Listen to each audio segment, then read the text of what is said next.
একদিন বাড়ি ফিরতে অনেকটা রাত হয়েছিল। বাবা বলেছিলেন, এ কি বেয়াদবি, যতদিন আমার বাড়িতে আছো এসব একদম চলবে না। বিয়ের পর একদিন শ্বশুর বাড়িতে নাচ প্র্যাকটিস করছিলাম। শ্বশুরমশাই এসে বলেছিলেন, এ কি বেলেল্লাপনা, আমার বাড়িতে এসব অ্যালাউ করবো না।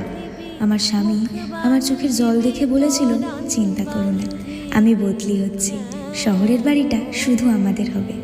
নিজের বাড়ি পেলাম, মন খুলে সাজালাম সে বাড়ি। একদিন হঠাৎ দেখা হলো মিষ্টির সাথে, ওকে নিয়ে এলাম নিজের বাড়িতে। শেষে স্বামী বলেই দিল, আমার বাড়িতে এগুলো আমার একদম ভালো লাগে না।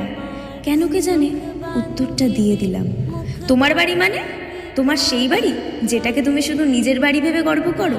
এ বাড়িতে আমারও সমান অধিকার আছে তোমার মতো। তোমার বাড়িকে ঘর আমি বানিয়ে তুলেছি, ঘাম রক্ত ঝরিয়ে।